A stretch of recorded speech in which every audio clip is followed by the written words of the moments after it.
And every time they see you and that goofy hat you wear, they go, oh, for God's sake, don't give that guy no ticket. I have actually been pulled over, listening to the program, didn't have no plates on my car. Policeman called, he says, you got positive ID on the guy? And a friend of mine was taping it off his police radio. He said, yeah, it's him. He said, well, for God's sake, don't give that guy no ticket. And the guy says, Sarge, he ain't got no plates on his car.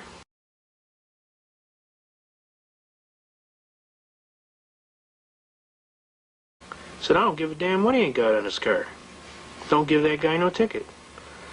He said, but Sarge, he told me he's just been waiting to fight it and beat it all the way to the Supreme Court, and I wrote that on the ticket. He says, you give that guy a ticket? I said, I just told you not to give that guy a ticket. What are you, deaf?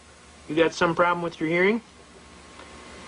He said, I told you not to give that guy a ticket. Now, why did you give that guy a ticket? He said, Sarge, he ain't got no plates on the car. I said, I told you I don't care what he ain't got on the car. This is all recorded on a radio broadcast. So everybody was laughing. The police were laughing. Everybody was laughing. His buddies were laughing. They were ribbing him over the radio. The sergeant told him, all right, knock it off. Clear the net. This is serious. He said, fine. He said, you give him a ticket? He says, fine. He says, tomorrow morning at 9 o'clock, I want you to be in here when the city attorney comes in here. And he says, you're going to personally deliver the ticket to him, and he ain't going to be real happy with you. Because he hates that guy. Every time he goes to court, that guy blows his doors off. He looks like a fool. You give the guy a ticket. Now he's got to go to court. So sure enough, we go to court. Come up before the court. Judge starts operating like a prosecutor. He starts asking me all kind of discovery question. I call it as soon as they call the case. Now this is something important. You got to understand. You're going to be your own attorney, then you got to know all of the programming. When you hear him call your case, you get off your tail feather and you run right up there as quick and expediently as possible without knocking anybody down, and you say, "Ready, Your Honor." You state your appearance. I'm so-and-so, hearing before this honorable court. I am standing as my own counsel. In my state, it's under Article 1, Section 13. I've appointed myself my own attorney, and I'm ready to proceed with my administrative and procedural matters. And at this time, Your Honor, may it please the court, I motion for dismissal with prejudice, failure to state a cause of action for which relief can be granted. Bingo! Now, I apologize if I'm talking too fast. I'm going to try and slow down a little bit, but when you're in court as much as I am, you just learn. You either talk fast or you lose. So I apologize if I'm going a little too fast. I'm going to slow down. I'm trying to make it easier for you folks, okay? But the judge dips off right away. Well, you got a ticket on such and such. I said, whoa, Your Honor. I said, are you the judge, the disinterested third party that's trying this case? The trier of fact? He said, yes. I said, okay. I said, is this the prosecutor over here to my right? He said, yeah, that's him. I said, okay. I said, are you going to prosecute this case, Your Honor? He said, no, I'm the judge. I said, then why are you asking discovery questions? Well, I just want to find out what's going on. I says, isn't that his job over there? That's what he's supposed to do. He's supposed to present his case as the prosecutor, trier of the case. You're the trier of fact, he's the trier of the case. I said, if you're going to operate as the judge and the prosecutor, I'm going to object on the record as a mistrial. He said, okay, I'll let you enter that on the record. Go ahead. I said, okay, let it be entered on the record as an appealable issue. He said, okay. He said, now it's on the record. He said, let me ask you this. You get a ticket on September the 30th? I said, yes, sir. He said, well, let me ask you this. Do you have any plates on your car? I says, no, sir. And I don't intend to get any. And now, of course, all the people in the court, oh, this guy's going to jail. Watch this. This is going to be good.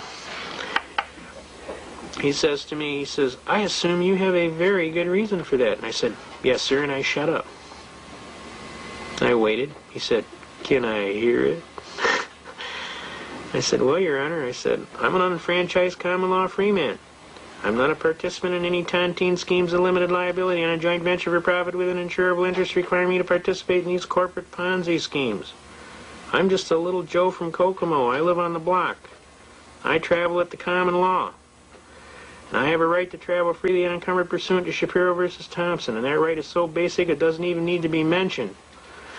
The state of Michigan arbitrarily and erroneously converted my right into a privilege and issued a license plate and a fee for it. Murdoch versus Pennsylvania says no state may convert a secured liberty into a privilege and issue a license and a fee for it. And if they do, Shuttlesworth versus Birmingham, Alabama says I can ignore the license and engage in the right with impunity. That means you can't punish me. Since I have relied on previous decisions of the U.S. Supreme Court and on constitutional defenses, I have a perfect defense for willfulness. I am immune to the prosecution. Therefore, prosecution counsel does not have a cause of action for which relief can be granted. I'd motion for dismissal with prejudice for failure to state a cause of action for which relief can be granted, and I'd kind of like to collect my costs and fees for having to defend this frivolous case. The judge starts reading the ticket. Told officer he'd just been waiting to get this ticket so he could fight it and beat it all the way to the Supreme Court. He laughed. He says, "Motion granted," and he ran off the bench before I could get my damages. So I went out in the hall. He went to the can. I waited for him. He came out of the can. I served him with my papers. He said, "You didn't have to do that." I said, "Well, I didn't want you to be inconvenienced, Judge." He said, "Okay." He signed. I went back in the court as a casual thing just to see what kind of reaction would happen, and I sat down.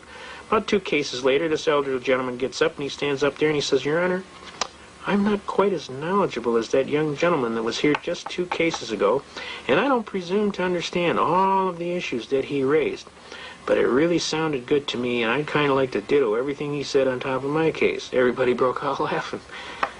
The judge says, "All right, how many guys here didn't have no plates on their car?" About 5 guys raised their hand. He says, "Okay, everybody dismissed. Get the hell out of here."